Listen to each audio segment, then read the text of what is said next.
nung high school or kahit nung nag-aaral ka, bumabagsak ka sa mga exams? Meron ba? No?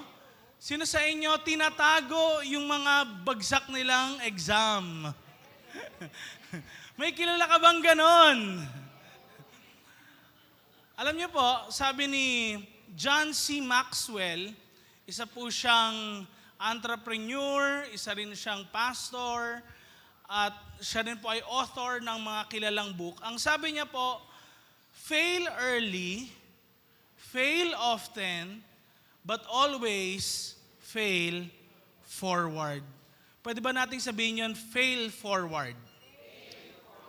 Now, alam niyo po, sa totoo lang, ang buhay, hindi ko po kayo lolokohin, paprangkahin ko po kayo, ang buhay ay hindi puro success. Ang buhay po, actually nga, parang ganito. Pakita natin yung graph natin. Akala kasi natin, ang smooth lang lahat, pero bago ka makapunta dun sa destination mo, para mangyari rin minsan yung mga pangako ng Diyos sa buhay mo, maraming pagdadaanan. And may time na kung saan, paakyat ka na, biglang mamaya, babalik pa. May time din na madadapa ka, may time din naman na babangon ka rin. Pero kahit mahirap, kahit maraming failure, isa lang ang sure, makakarating ka sa destination mo. Now, alam niyo po, sa third Sunday na ito ng taon, gusto po naming malaman nyo na meron po kaming pangarap para sa inyo na matupad ang promises ni Lord. At kahit na anumang dumating na pagsubok sa ating buhay, dahil ang pagsubok sure na darating, amen, mapagtatagumpayan pa rin natin siya. Sabi nga po ng Proverbs 24, no? Pakita natin, verse 16, pwede ba nating sabay-sabay basahin ito mga kapatid? 1, 2, 3, go. Pagbasa, for the righteous falls 7 times and rises again. But the wicked stumble in times of calamity. And I believe ang bawat isa sa atin, more than 7 times na perhaps na nag-fail sa anumang larangan ng ating mga buhay. Pero yung failure na nangyayari sa ating buhay, kailangan hindi po pa-backward kung hindi pa-forward. Natututo dapat tayo sa mga kamalian na mga nagagawa natin o mga bagay na nararanasan natin. Alam niyo po, tandaan niyo na ang pangako ng Diyos laging nandiyan. Pero kailangan din naman natin ito panghawakan sa ating mga buhay. Amen? May mga pangako po ang Diyos sa Bible na hindi lang basta personal, pero tinatawag siyang national. Pag sinabing national, pangako ng Diyos sa buong bansa ng Israel, At meron din naman, pangako ang Diyos, global. Sabihin nga natin yon, national, global. At meron din pong tinatawag na pangakong generational. Sabihin nga natin, again, ibig sabihin po, ang pangako ng Panginoon, hindi lang nagsisimula nung pinanganak ka, tapos matatapos na pag namatay ka. Ibig sabihin lang nito, may pangako ang Diyos na pwede rin pong mas malaki pa sa lifetime mo. Kung halimbawa ang itatagal mo dito sa lupa ay hanggang 80 years old o umabot ka man pala rin 100 years old pataas, alam niyo po, may mga pangako minsan si Lord na kakamatayan natin pero tuloy pa rin ang pangako ng Diyos. And gusto ko pong malaman yun ng bawat isa kasi hindi pa tayo pinapanganak, may pinangako na ang Diyos sa bawat isa sa atin. At alam niyo po, ang pangako ng Diyos ay nandiyan, kaya lang kailangan nating yun malaman sa ating mga buhay. At alam niyo po, pwedeng hindi matupad yung pangako ng Diyos na yun, kasi nga at times, hindi naman talaga yun basta personal lang, pero baka ang pangako ng Diyos generational, pwedeng hindi mangyari sa iyo, pero mangyayari sa mga anak mo, apo mo, sa mga susunod na lahi na meron ka. Kaya sa Hebrews chapter 11 po, verse 13, ang sabi ay ganito, these all died in faith. Sino po yun ang tinutukoy dyan? Yung mga hall of faith na mga tao. Sina Abraham, sina Isaac, si Jacob, at marami pang ibang mga tao. Biruin niyo po, may pangako ang Diyos kay Abraham na gustong tuparin, kaya lang, ang nangyari, hindi natupad sa buhay ni Abraham or sa lifetime ni Abraham kung hindi natupad ito sa mga descendants niya. Biruin niyo, sabi ni Lord kay Abraham, Abraham, tumingin ka sa langit. Tinignan nga ni Abraham. At sabi ni Lord, ganito karami ang magiging descendants mo. Hindi nangyari nung panahon ni Abraham, kasi namatay siya, hindi niya nakita gaano karami yung descendants niya. Pero, mangyayari. Pero, kahit inaakala natin na pwedeng di mangyayari sa lifetime natin, mangyayari pa rin. Amen? At kita naman natin, may pangako si Lord na magkakaanak si Abraham at nangyari nga sa lifetime niya. Si Moses din po sa Bible ay pinangakuan ni Lord. From the land of Egypt, papunta sa lugar ng Promised Land. Pero 'di ba, alam naman natin ang story ni Moses. Sino ba ang nakapunta sa Promised Land? Hindi po nakapasok si Moses. Ang nakapasok, mga anak at mga apo nila. Kaya ngayon, titignan natin maigi, ang pangako ni Lord kay Abraham, pangako ni Lord kay Moses, nga, hindi sila nakatungtong ng Promised Land, pero yung next generation naman nakatungtong ng Promised Land. Pero alam niyo po, dun sa pagpasok nila sa Promised Land, may mga struggles din doon. And tignan natin po yung story na yon kasi merong mga spies na kung saan nakita yung mga higantes sa lugar na yun. And ang sabi nga sa Numbers chapter 13 verse 28, the people who dwell in the land are strong, and the cities are fortified and very large. And besides, we saw the descendants of Anak there. Sa ibang translation po, descendants ng mga higante. Hindi naman po pwedeng kapag higante ka, ang bahay mo, doon ka lang, kasya ka lang, nakatayo ka. Hindi pwede. Di ba? Kailangan malaki. Kaya kung makikita natin, ang tingin po ng mga majority ng mga spies o mga Israelites sa sarili nila, kaharap ang mga giants, parang tipaklong lang sila. Sila yung maliliit lang. Kaya napansin nyo, in-overestimate nila yung laki ng mga kalaban, pero in-underestimate nila yung laki ng Diyos nila. Yun po ang naging problema sa mga Israelites, kaya sila hindi basta-basta nakapasok ng Promised Land. Kaya marami po sa atin napapahamak, marami din sa atin masyado nating ino-overestimate po yung laki ng problema natin. Nakalimutan na natin kung gaano kalaki ang Diyos natin. Kaya tandaan po natin ito, and I want to encourage you na dapat mas maniwala ka sa pahayag ng Diyos sa iyo kaysa sa kwento ng iba, kaysa sa sinasabi ng iba sa buhay mo.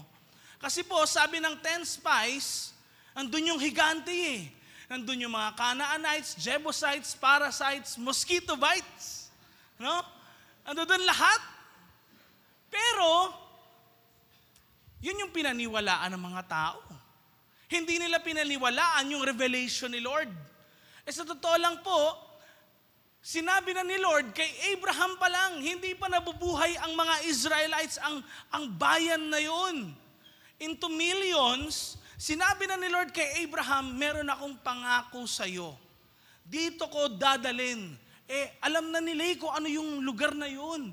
Alam na nila na yung lugar na yun, puno talaga ng higante, puno ng mga malalakas na tao. Alam beforehand, alam na ng mga tao yung lugar na pupuntahan nila, pero nag-iba ang isip nung nakita nila personal. Kaya hindi po masama na i-consider natin yung pros and cons bago tayo pumasok sa negosyo, bago ka mag-apply sa isang trabaho. Hindi masama na i-consider mo muna yung wise counsel bago ka mag-invest sa isang negosyo.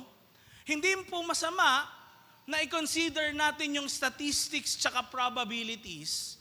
Pero kailangan, wag lang po tayo makinig sa mga facts. Don't just listen to the facts. The facts doesn't have the final say.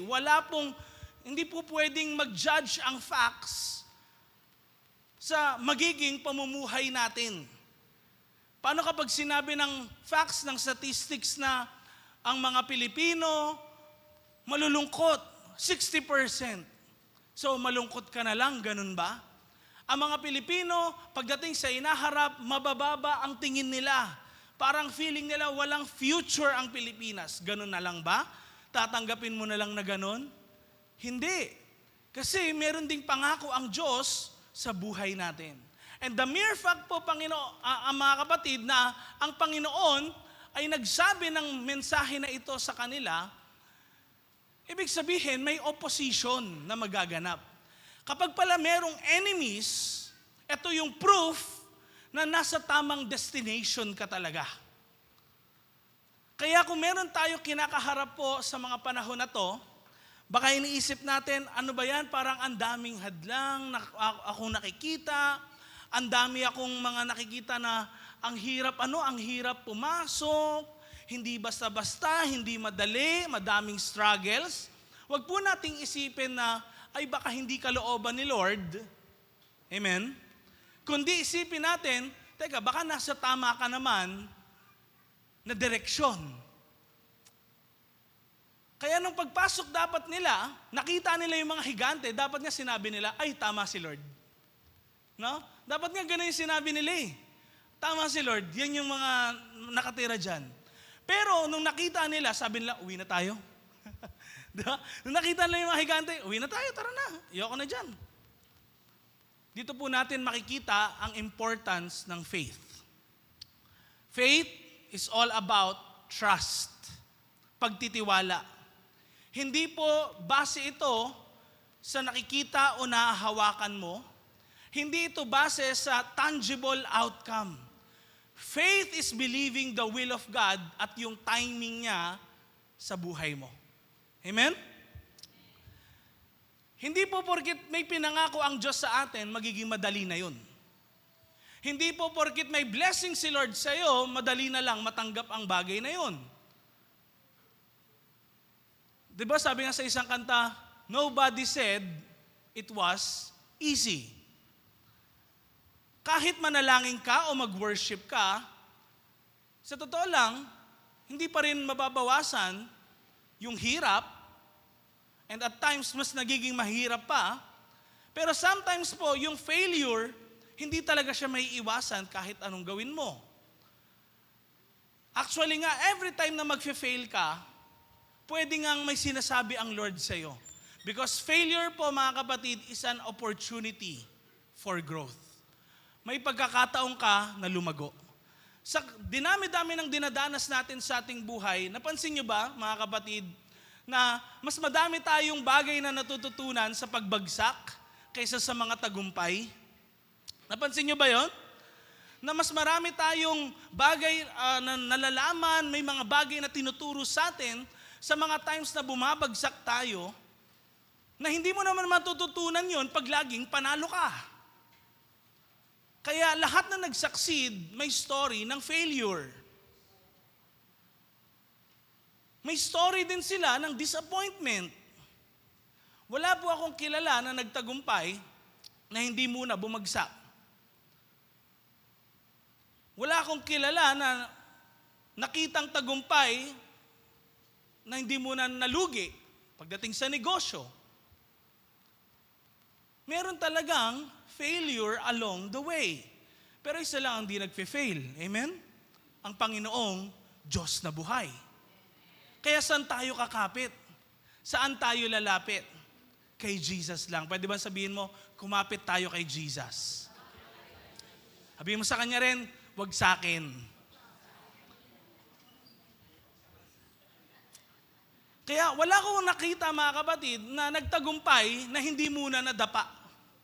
Kahit kasi po yung mga biblical heroes po natin, di ba? Si Adam and Eve nga lang di ba? Nagkamali. Alam natin yung story. Si Noah, naglasing. Si Abraham, nagsinungaling na asawa niya si Sarah. Sino pa? Si David, made a mistake, di ba? Kay Bathsheba, asawa ng iba. Si Jonah, sumuway sa Panginoon. Si Peter, dininay niya si Jesus not just once, but 3 times. And si Peter, alam niyo po, he is one of the earliest and closest disciples ni Jesus. Diba? Si Peter, James, and John. At dito po napansin ko, madaming gustong maging Peter, pero walang magsasabi na gusto nilang maging Judas. Tama ba? Kung kayo po tatanungin ko, 2 lang yung choices at isa lang ang pipiliin nyo. Kung ang buhay mo, ihahalin tulad mo o kaya masasabi natin na gusto mong maging dun sa character na yon, between Judas and Peter, sinong pipiliin mo? Lahat tayo, marahil, magsasabi na, ako na lang si Peter, Pastor. No? Tama ho ba? O baka may gusto maging Judas dito. Sabi mo sa katabi mo, wag mo ako hudasin. Pero po, if you think about it, parehas naman silang nag-fail. Tama ho ba? Parehas na nagkamali si Judas tsaka si Peter. Ang difference lang nila, yung naging response nila pagtapos ng failure. Pagtapos ng bumagsak sila, nagkasala sila, anong naging response nila? In fact nga po, kapag tinignan natin ang Bible, mas marami pa pong pagkakataon na nag-fail si Peter kesa kay Judas. Yung instances na maraming times na nag-fail si Peter, talagang makikita natin yun. Kung i-compare kay Judas na alam naman natin, nag-deny siya kay Jesus. Sino sa inyo gusto maging Judas? Yung minsan lang magkamali, no? Wala, di ba? Pero gusto natin maging Peter. Kaya lang, alam po ba natin yung pinagdaanan ni Peter? Alam ba natin yung tungkol sa bagay na ito na failure? Madami pong nagtataas ng kamay kasi nakikita natin si Peter, earliest and closest disciple ni Jesus, nagamit sa mga maraming tao, nagamit sa signs, wonders, and miracles. Pero yun yung nakikita nating magandang side, hindi natin napansin that Peter also failed multiple times. Hindi lang po yung dininay niya si Jesus ng 3 times.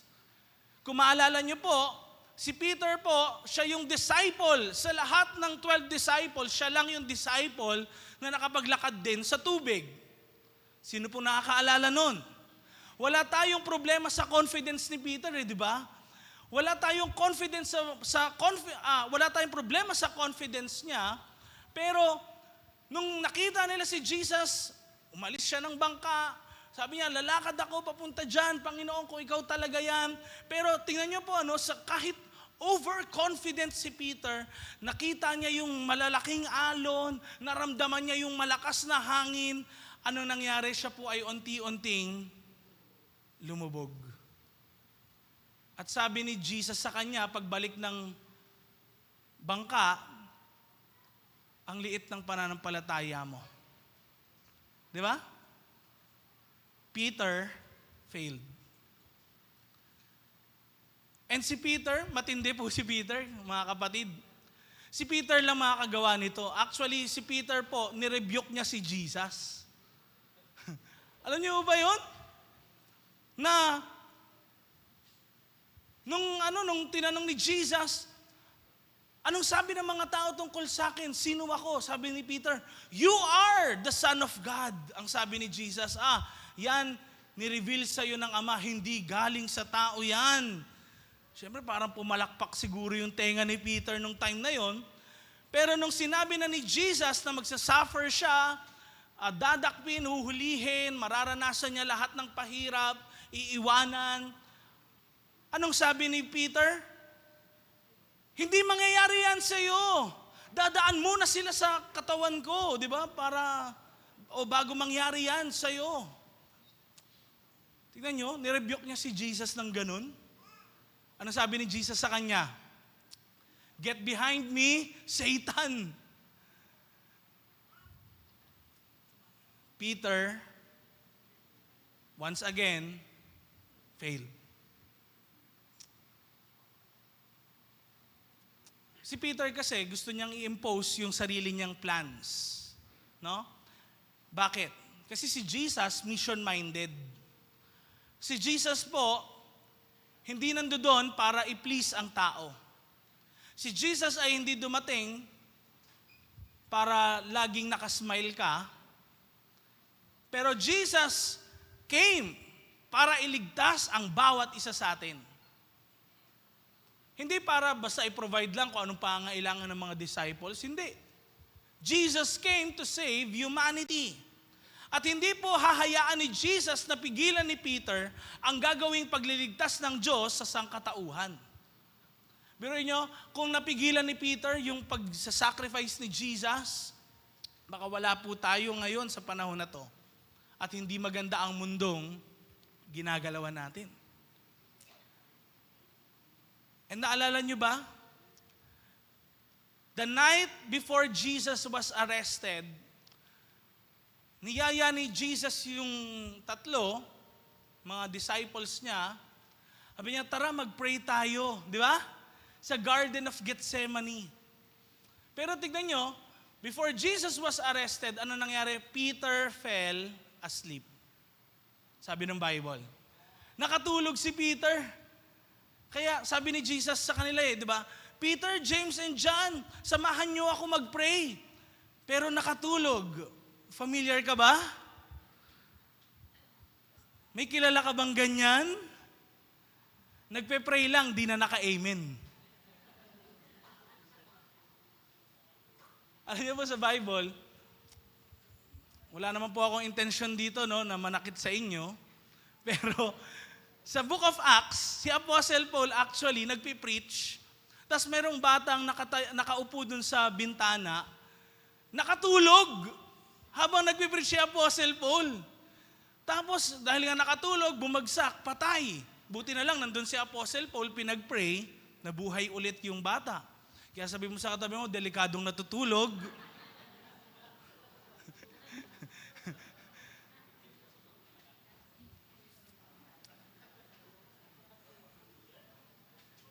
Kaya sabi mo sa katabi mo, kurutin mo ako pag medyo napapapikit ako, ha?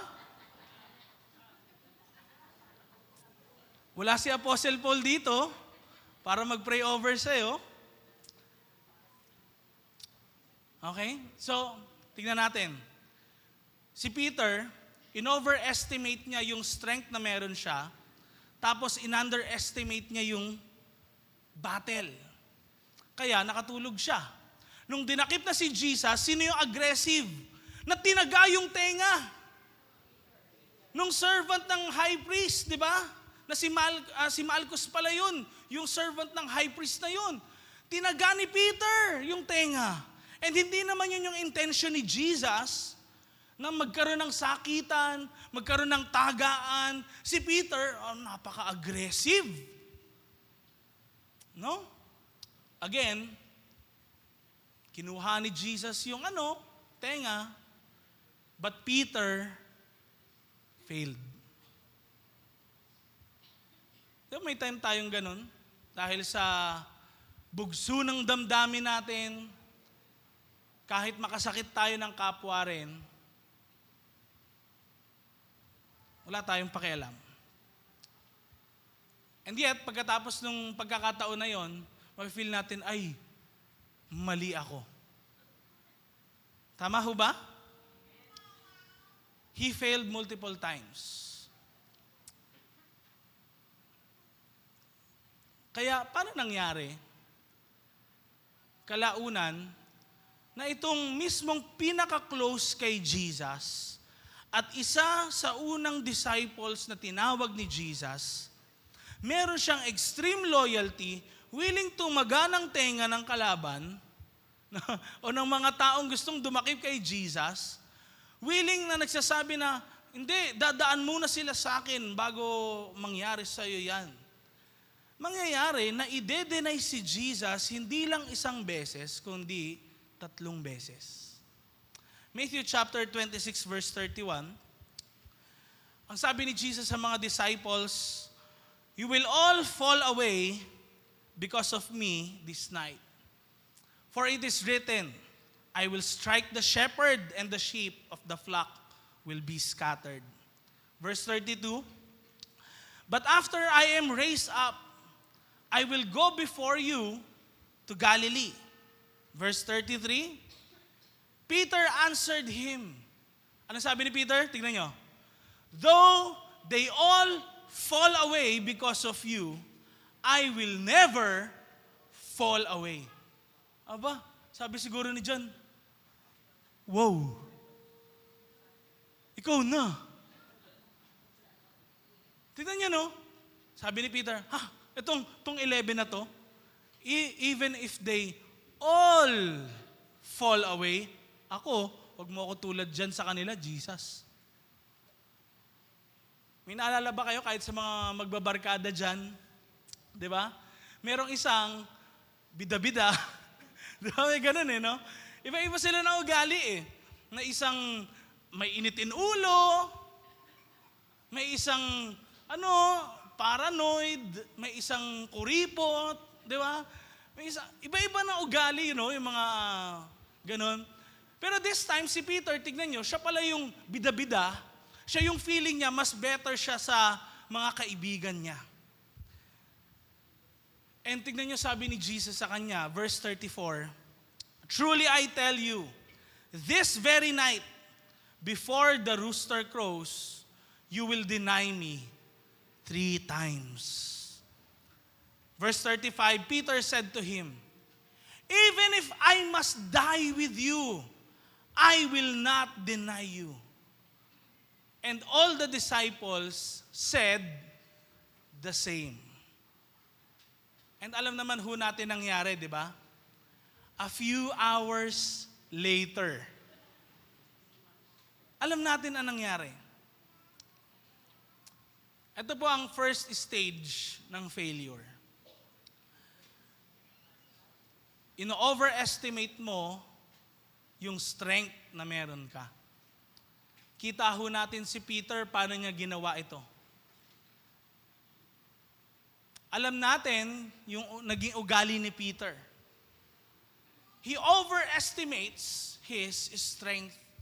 Verse 33, again po, pwede ba nating basahin sabay-sabay? 1, 2, 3, go. "Peter answered him, though they all fall away because of you, I will never fall away." And tignan nyo, sabi rin, verse 35, ang sabi, Peter said to him, again, sabay-sabay nating basahin, "Even if I must die with you, I will not deny you." And all the disciples said the same. Mga kapatid, sa aking palagay, isang malaking hypocrisy. Kung hindi po natin, o lagi nating sasabihin na, ay, hindi ako mabubuwal sa kasalanan.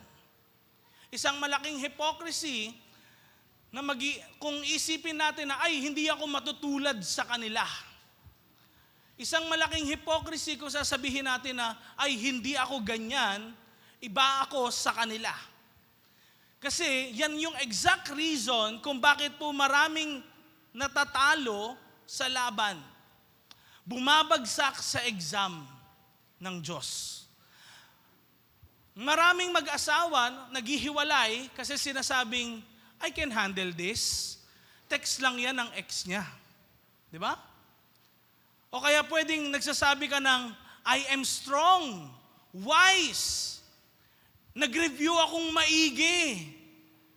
I can handle this. A few days later, lahat ng kaibigan mo pumasa, ikaw lang bagsak. May mga tinanong ako noon ganun eh. Sabi nila, kamusta exam mo? Sabi nila, dali lang, pastor. Pasado ako talaga. Nag-review ako eh. Aba? Gulat ako. Siya lang yung hindi pumasa. Napaisip ako, sabi ko, doon tayo kailangan mag-ingat. Kasi ganun din ako eh. Ganun din ako eh. Sometimes, I overestimate myself. Kahit din sa exams ko po noon, nag-review naman ako ah. Pero during time na ng exam, parang ang dali. Pero nung submission na ng paper, mababa pala. Isang point na lang, di pa pumasa. Nangyari rin sa akin yun. Because I overestimate myself. Peter was so full of himself. May kilala ba kayong ganon?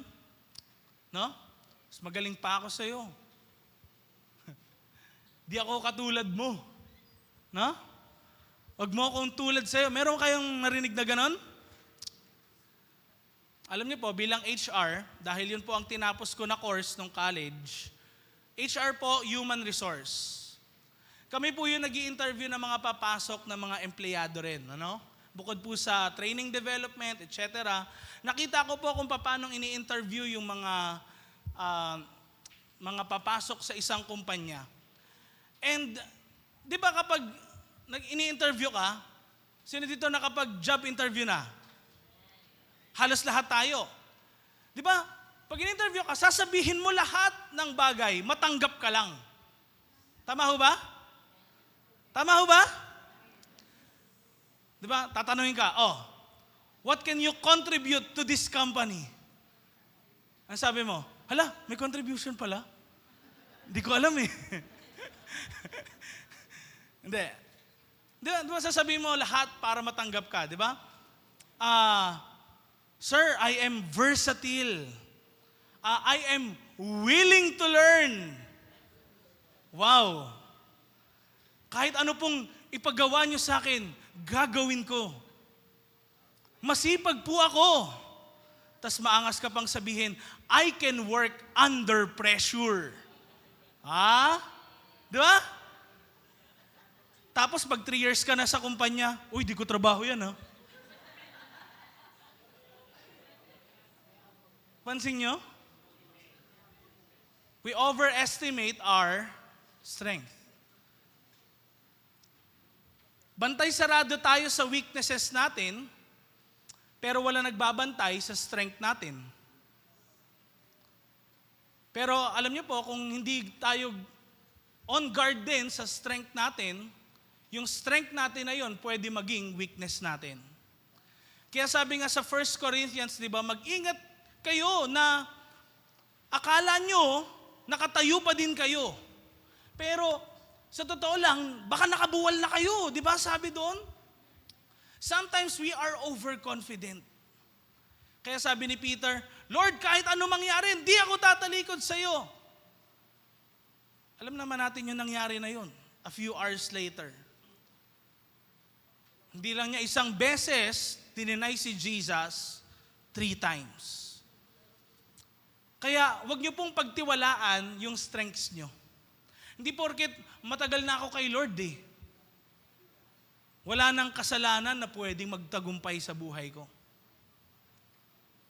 Huwag niyong isipin na ang tagal natin kay Lord, doon nakadepende yung shield mo sa kasalanan. Dahil baka yung shield mo na yon, tagtag na.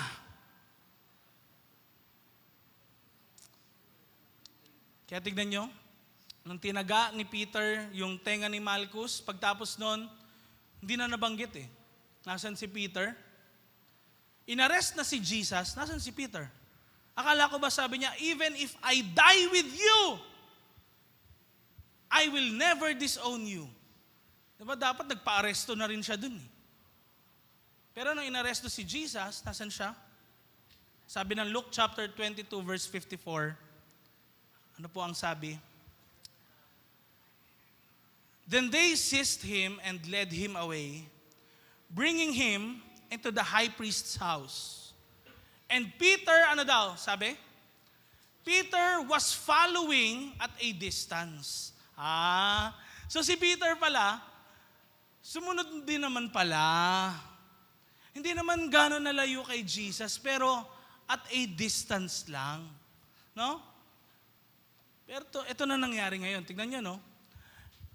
Instead na i-associate niya yung sarili niya kay Jesus, kasi sabi niya, even if I die with you, di ba?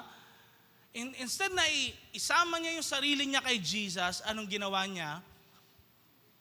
Natakot na siya. And ito yung second point, second stage ng failure, mga kapatid.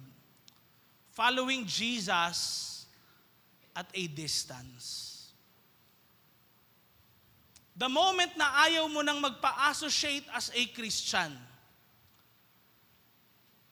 as a follower of Jesus, kapatid, that's stage number 2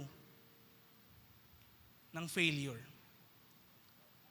Na sinasabi mo, I'm still a follower pa rin naman ni Jesus, tagasunod pa rin naman ako, pero hindi nga lang all in. Parang si Peter, di ba? Sinusundan ko naman si Jesus, hindi nga lang malapit. Hindi all in na kaya ko ring side by side kami.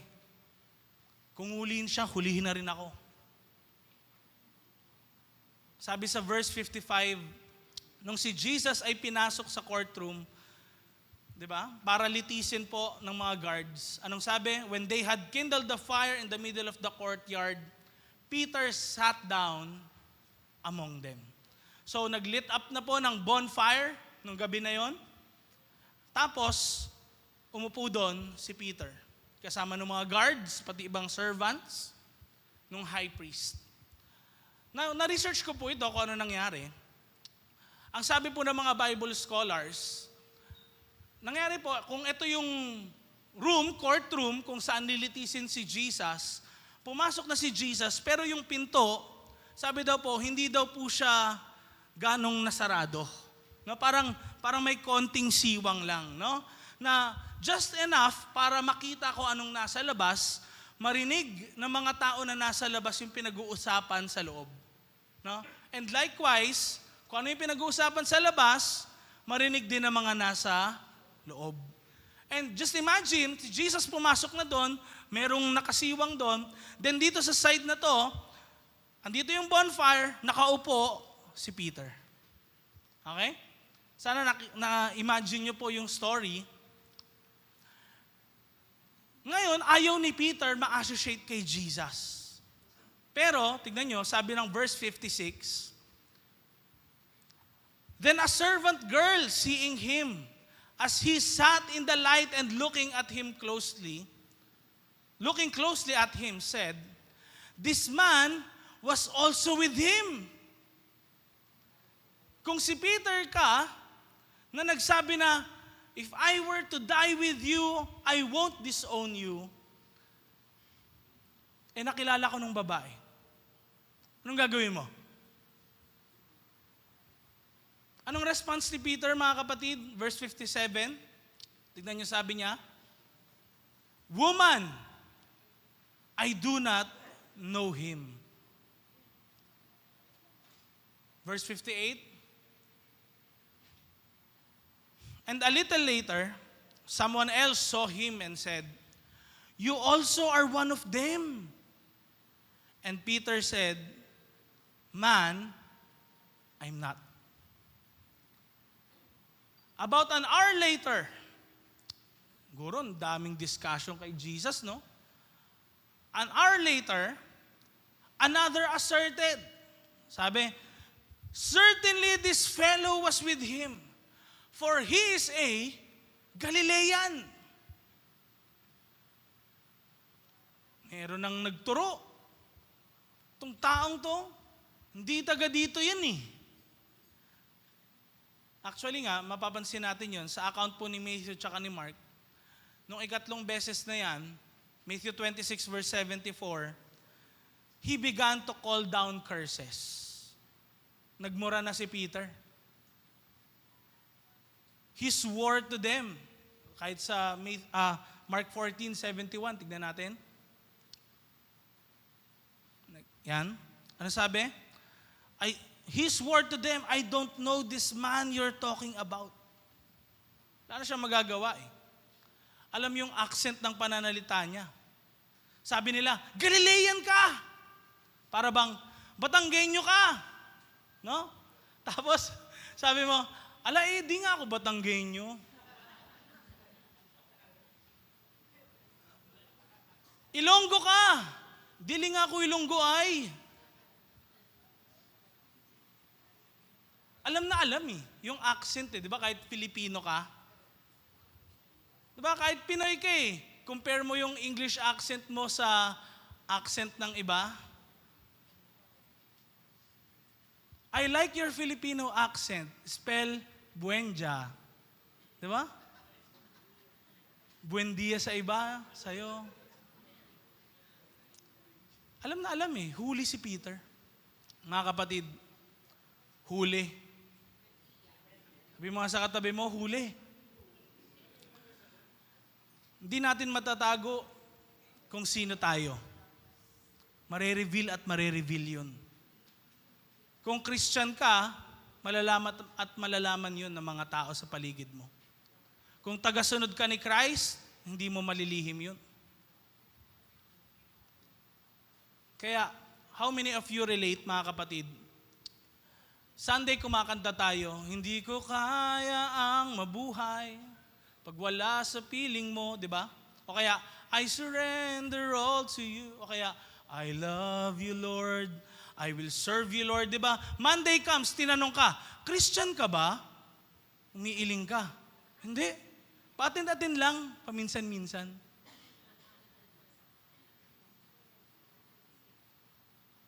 Bakit? Ayaw nating ma-associate sa mga Christians kasi ang pagkakakilala po nila, baduy, alive, sira ang ulo, baliw, di ba? Yan ang pagkakakilala ng mundo sa Christians. Pero teka, sa totoo lang, kung titignan natin maigi, ang mga Christians sa perspective o pagtingin ng mundo, baliw talaga. Pero inyo, tayo naniniwala tayo sa anghel na di nakikita, Diyos na hindi nakikita. Aba, mga kapatid, ang tawag doon, pananampalataya. Hindi natin nakikita yung pangako ng Diyos pa sa buhay natin ngayon, pero later on, we will. Amen?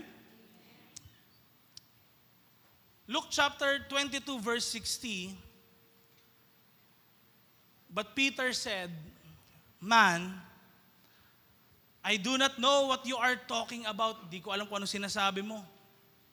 And immediately, while he was still speaking, the rooster crowed. Sige nga, sample nga ng tilaok ng manok. Sabay-sabay. 1, 2, 3, go. Sapa. Sapa. Imagine natin yung passage, mga kapatid, no? Si Peter nakaupo malapit sa bonfire. May siwang sa pinto. Imagine natin dininay niya si Jesus for the 3rd time. Then si Jesus, di ko alam kung nakatalikod, nakaside, pero sabi, lumingon habang sinasabi ni Peter yung words na hindi ko siya kilala. Luke chapter 22 verse 61, ang sabi po, and the Lord turned and looked at Peter. Diba? Dito si Peter, di ko nga siya kilala. Nandito si Jesus, lumingon. Nagkatinginan sila. At tignan niyo sabi, and Peter remembered the saying of the Lord, how he said to him, before the rooster crows today, you will deny me 3 times. Aba, kung tayo nga lang eh. Alam natin kapag may nag-aaway sa labas ng bahay natin, tama ho ba? Kahit nga sarado yung bintana natin eh, usyoso tayo, sino yun? Ano sabi? Di ba? Ito pa, rinig ng mga nasa loob kung anong nasa labas. Sa courtroom, tahimik eh. Ang nagsasalita yung judge, tas isang tao lang. Sasalita ulit, ganun lang. Dito, ang dami ng mga tao, sasabihan, lakas ng boses ni Peter, pangatlong beses na kasi siya, ikaw ba naman, paulit-ulit kang tanongin, di ba? May inis ka talaga. But this time, hindi basta-bastang tanong yun kasi hindi niya na ina-associate yung sarili niya kay Jesus. And verse 62, tignan niyo po, he went out and wept bitterly. Umalis na si Peter, umiiyak. Just imagine,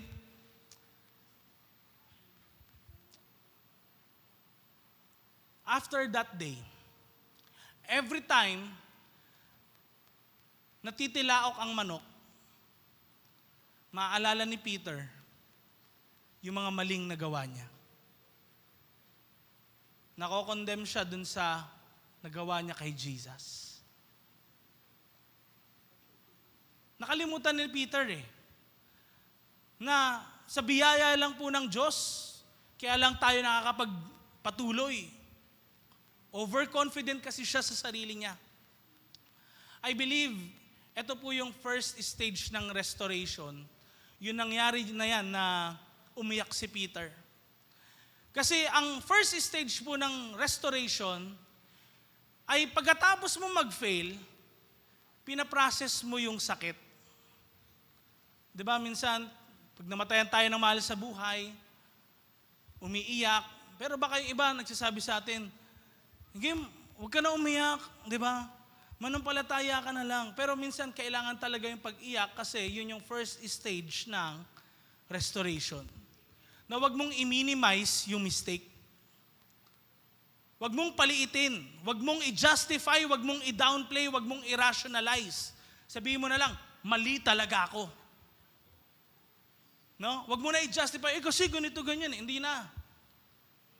Kasi hindi mo pwedeng i-force yung healing.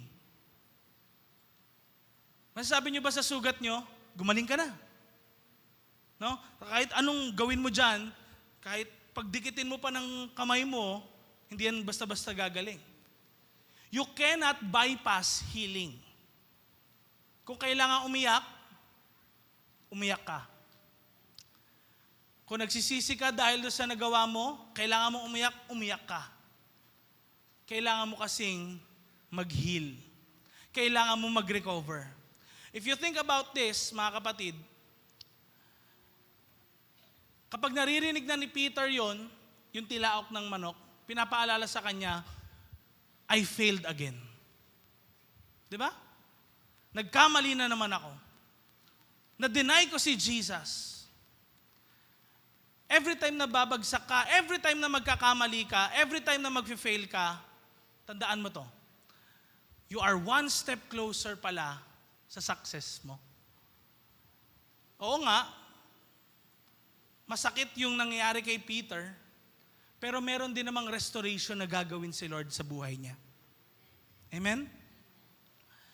Kaya alam niyo po, nung ina-analyze ko po yung story na to, isa po palang masakit sa part ni Peter yon. Dahil gabi na yon, 9 o'clock, papako na si Jesus sa cross, no? 3 o'clock, namatay na si Jesus. Siyempre, di ba, pinaprocess niya pa yung nagawa niyang pagkakasala kay Jesus, na-deny niya, na-fail niya si Lord, hindi siya naging totoo sa sinabi niya. Alam niyo po, oo nga, nasan si Peter, pero sa totoo lang, hindi na mababago ni Peter yung future Nagawa niya na yung nagawa niya, pero ito mas masakit, hindi niya nagawang mag-apologize kay Jesus. Hindi ko po alam kung meron sa inyo nakaranas na merong taong importante sa buhay niyo na mahal niyo, Nagkaroon kayo ng pagkakasala sa kanila o pagkukulang sa kanila, tas hindi man lang kayo nakapag-sorry. So just imagine that same day, namatay si Jesus, si Peter hindi nakapag-sorry. Nasaan si Peter? Ano tumatakbo sa isip ni Peter nung time na yon? Usually, gagawin po natin sa situation na yan, kapag meron tayong failures, meron tayong mistakes na nararanasan sa buhay natin, may mga challenges, ginagawa po nating busy yung sarili natin sa maraming mga bagay. Kaya tingnan nyo, hindi makita si Peter sa story. After no, umalis siya, ang focus ng story na ni Matthew, Mark, Luke, and Luke, di ba? Si Jesus, kasi siya naman talaga yon, yung center ng story. Pero, ano nangyari kay Peter at sa mga disciples? Ano nangyari pagkatapos nito? John chapter 21 verse 3.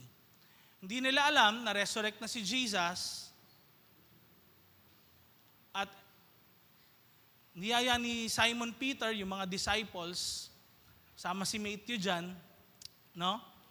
Sabi niya, I'm going fishing.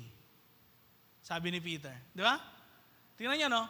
Response natin madalas sa mistake natin, gusto natin na may magbavalidate dun sa failure natin. Parang magbavalidate sa sarili natin dahil nga bagsak ka doon, hindi ka magaling doon, hahanapin natin tuloy yung mga bagay na kung saan tayo expert, yun yung gagawin mo. Para masabing, hindi, okay ka lang. Pero sa totoo lang, bumabalik si Peter sa dati niyang buhay. Hindi na po kasi sila nag-fishing, ano? Si Peter po, pati yung karamihan sa mga disciples, mga mangingisda, hindi na po nila ginagawa yung pangingisda kasi hindi na po sila fishermen, sila na po ay fishers of men. At si Jesus kasi, lagi po nagpo-provide sa kanila ng pagkain. Si Jesus, lahat ng pangailangan nila, napo-provide niya sa mga disciples niya. Ngayon, anong gagawin nila kung namatay na si Jesus? Si Peter po, alam niya, ang expertise niya, pangingisda. Kaya sabi niya, babalik na lang ako kung saan ako expert. Ito po ang third stage ng failure. Ano po yun? Relapse. Ibig sabihin, unti-unting deterioration, unti-unting bumabagsak at nagiging worse ang situation. Sa sobrang guilt and shame, pwede pong bumabalik tayo sa dati nating pagkatao. Bumabalik tayo kung saan tayo expert. Kung saan tayo magaling. We are trying to find something na magsasabi sa atin, di ka pa naman laos. Di ka pa naman talunan. Kaya tignan nyo, pare-parehas yung mga disciples na to, at kahit din si Matthew nandun, tax collector, sumama, sabi nila, we'll go with you. Next slide. We'll go with you. Sama kami sa'yo. Lahat sila, tumakas nung na-crucify na si Jesus. And anong pong ginawa nila? Verse 3 pa rin. Yan. Next slide. Anong sabi? They went out and got into the boat. But not that night, anong sabi? They caught nothing. Pwedeng sabihin, ay pastor, kaya lang po sila nangingisda. Naglilibang lang po sila. Di ba? Naglilibang lang po sila, pastor. Pero meron ka ba nakita, nangingisda all night for fun lang? Naghahanap po kasi sila ng distraction sa business o yung business na yon para makalimutan nila yung nakaraan. Kaya tayo po, imbis na magpagaling, imbis na i-process yung mga mistakes and failures natin, imbis na lumapit po tayo sa leaders and counselors natin, ginagawa natin, I will enter into another relationship. 'Di ba? Papasok ako sa bagong kumpanya. Magtatayo ako ng bagong business. Akala kasi natin, yung mga bagong bagay na papasukin natin, yung makakapag-cure para mawala yung feeling ng guilt and shame sa sarili natin. Hanggang sa new relationship, dala-dala mo yung guilt and shame na yun. Hanggang sa new job, dala-dala mo yung attitude na yun at behavior na yun. Hindi mo pinrases, dinistract mo lang sarili mo, pero ang kailangan mo, hindi cover up, kundi covering. Ano pong ibig sabihin nun? The Bible says, 1 Peter chapter 4 verse 8, God's love covers the multitudes of sin. Pag sinabing covering, pantakip, hindi cover up, parang pinapakita mo lang na walang ganon. Parang ganito yan. Kung halimbawa nagkaroon ka ng sugat, kailangan band-aid, di ba? Kailangan gagamutin. Hindi pwedeng make-upan mo. Cover up para hindi makita yung sugat.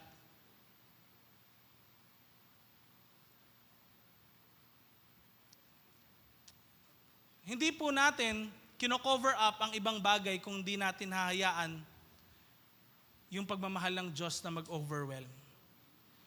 Kasi gagamitin ni Lord yung failure na to para may ipakita siya sa atin sa bagong season ng buhay natin, kung gaano siya kalakas,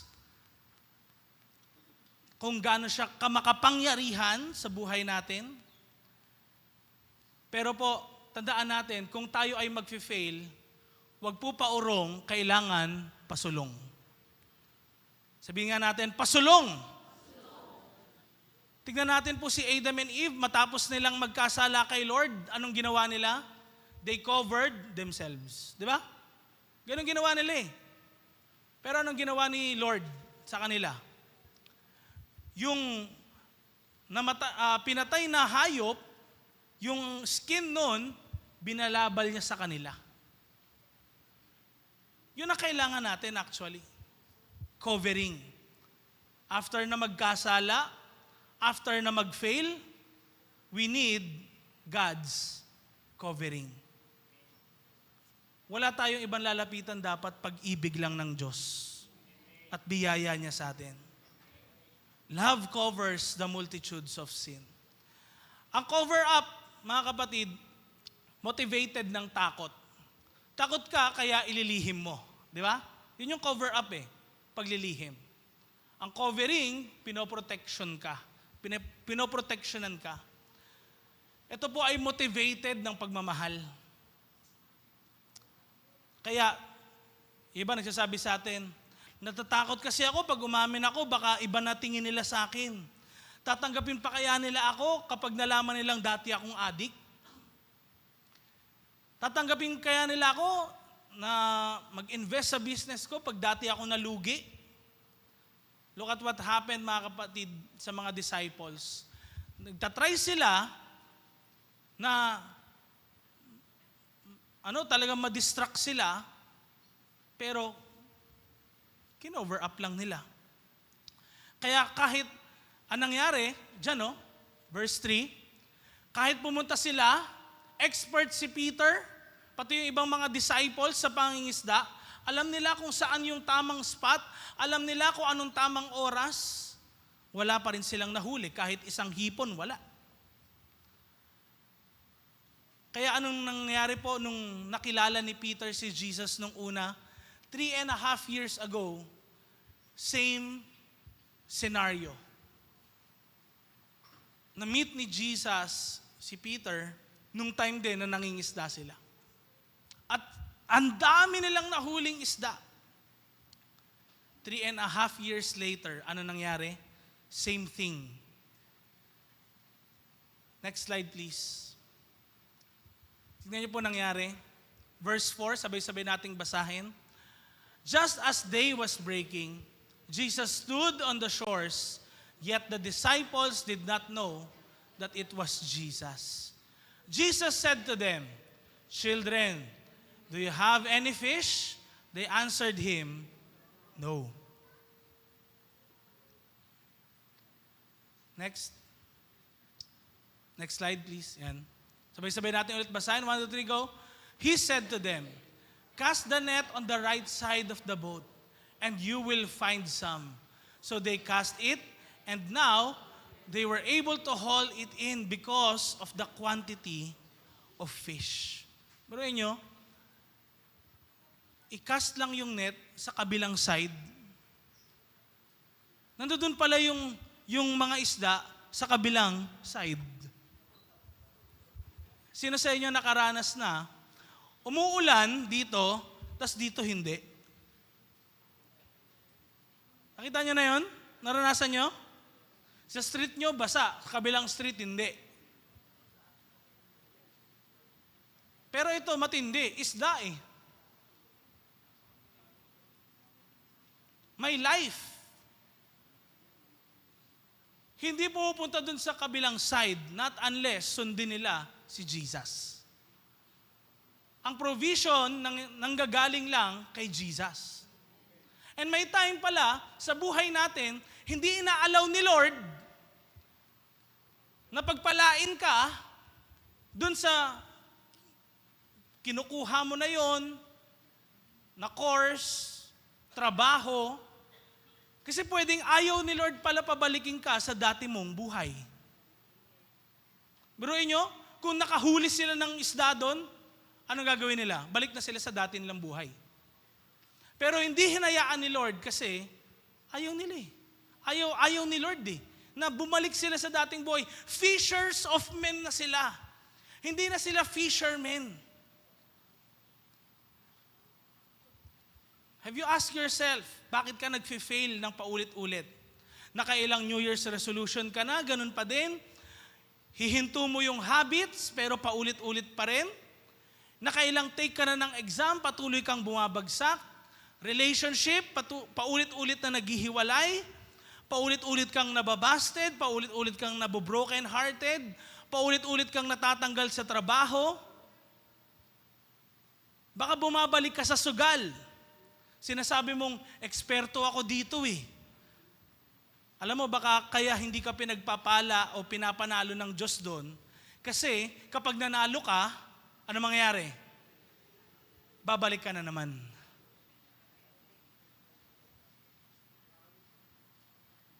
God is just trying to protect you, kapatid. Pinoprotektahan ka lang ng Diyos dahil mahal ka niya. Sabi mo sa katabi mo, mahal ka ni Lord. Tignan niyo po yung nangyari na yan. In short, nangyari kay Peter, nanghuli siya ng isda, pero wala siyang nahuli. Another failure. Di ba? Ang ganda ng resume mo.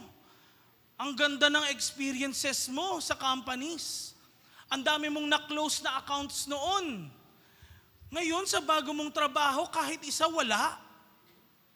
Doon ka magtataka. Anong mensahe ni Lord sa buhay mo?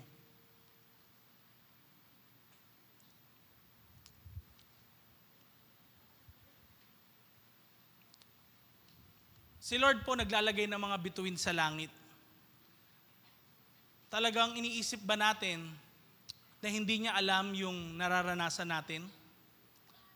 Talaga bang iniisip natin na hindi alam ng Diyos yung pinagdaraanan natin o yung kalungkutan na nararanasan natin? Yung luha na pumapatak sa mga mata natin, talaga bang iniisip natin na ang Diyos hindi niya alam ang lahat ng yon? Baka umating ka dito, kapatid, skeptical ka na, di mo na alam kung totoo pa ba itong sinasamahan mo, o kaya kung Christian ka ba talaga, kung ligtas ka pa ba talaga. Alam niyo po, hindi dapat tayong manatiling miserable sa buhay. may kapangyarihan ang Diyos to turn your mess into a message. Yung failure mo, maglagay si Lord o gawin ni Lord na isang miracle and blessing para sa maraming tao. Kaya yung testing na nararanasan mo, pwede maging testimony din yan sa maraming tao. Yung trials na nararanasan mo can be turned into triumphs, kapatid. Ibig sabihin, nananalo ka. At yung labor mo, yung ginagawa mo para kay Lord, it will turn to favor sa buhay mo. Kailangan makita natin una sa lahat na inaalaw natin si Lord sa buhay natin. Tignan nyo, yung nangyari. Next slide. When they got out on land, they saw a charcoal fire in place with, fish laid out on it.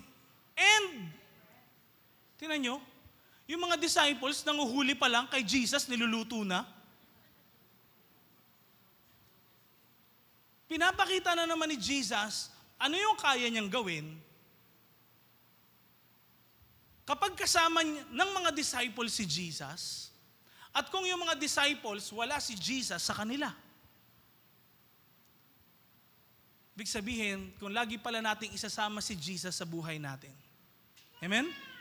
Kung lagi natin siya sasama sa buhay natin, siya magpo-provide. Advance ang Diyos sa lahat ng bagay. Alam niya ang tamang time. And tignan nyo, Jesus said to them, bring some of the fish.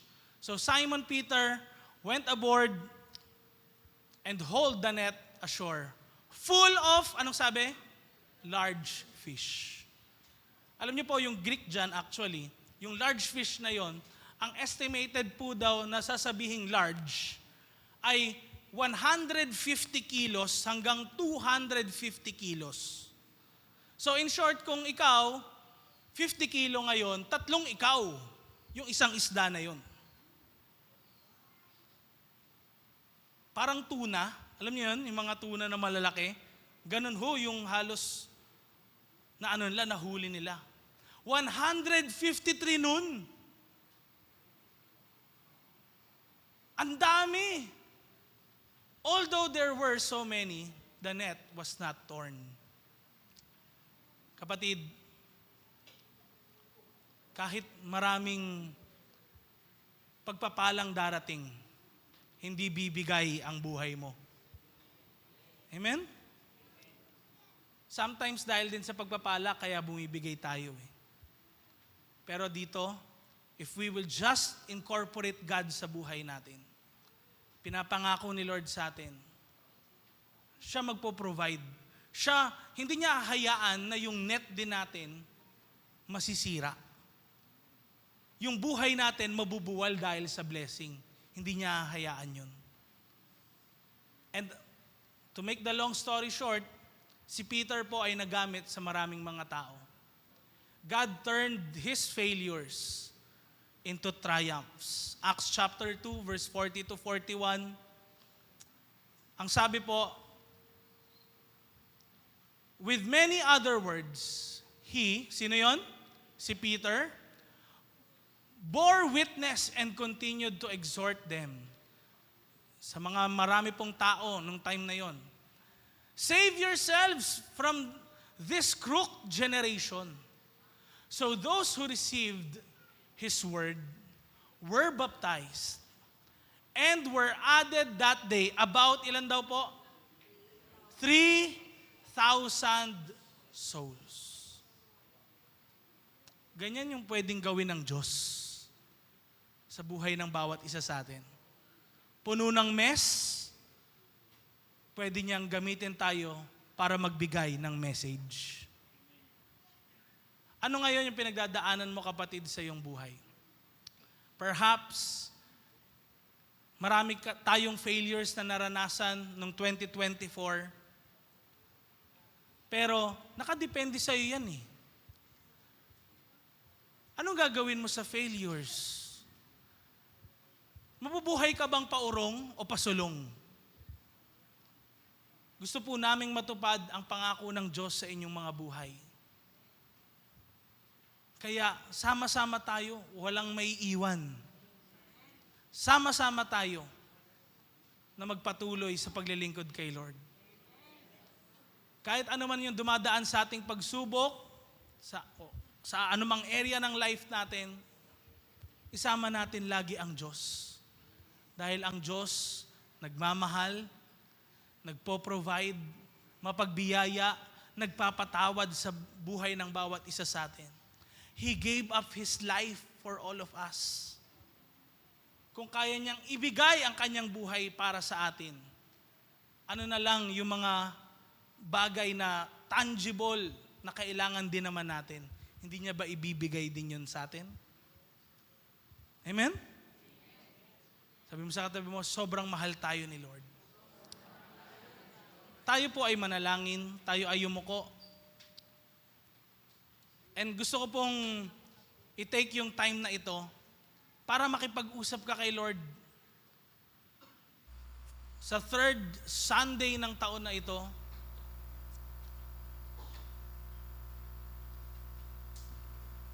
kailangan hindi mo balikan yung dati mong buhay. Kailangan, o ang solusyon, mapuno ka ng pagmamahal ni Jesus. Hindi po option yung magpakamatay katulad ni Judas Iscariot. Kasi punong-puno ang biyaya ng Diyos kay Peter din, di ba? Hindi option. Huwag mong isipin na walang kinabukasan o magandang plano ang Diyos sa buhay mo. May maganda siyang plano sa atin. Tayo lang ay kailangan lumapit sa Kanya.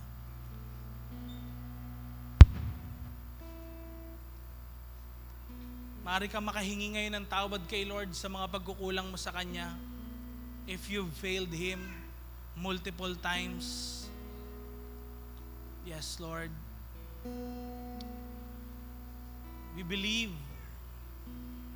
na yung story ni Peter ay nangusap po sa aming mga buhay.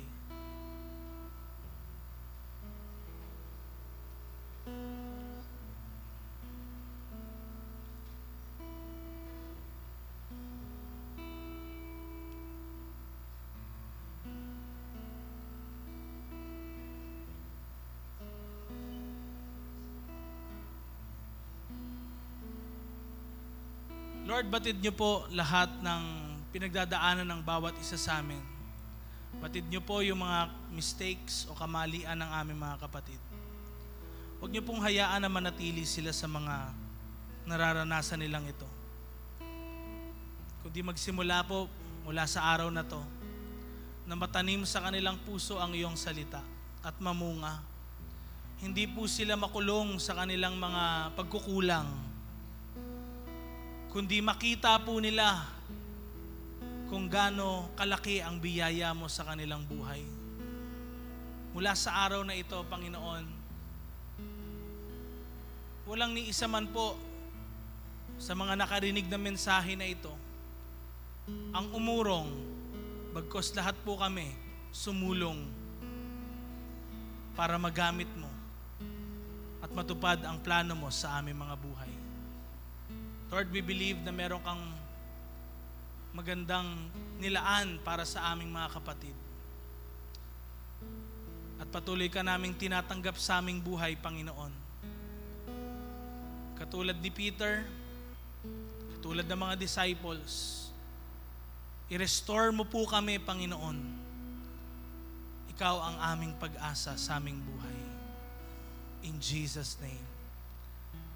Kaya kung ikaw, kapatid, nais mong maranasan yung pag-ibig ng Diyos, pagpapatawad ni Jesus sa iyong buhay, maaari kang sumunod sa panalangin na ito. Sabihin mo, Panginoong Jesus, ako po ay makasalanan. Ako po ay makasalanan At hindi nakaabot at hindi nakaabot sa iyong kaluwalhatian. sa iyong kalwalhatian. Kung paano po Kung paano po naniligtas mo naniligtas mo ang mga makasalanan, ang mga makasalanan, katulad ni na Pedro, katulad nila Pedro, at ng mga disciples, mga disciples. ako rin po ay iligtas ninyo. Ako rin po ay iligtas mo. Kaya tinatanggap kita Kaya tinatanggap sa aking buhay sa aking buhay bilang Panginoon bilang Panginoon at tagapagligtas.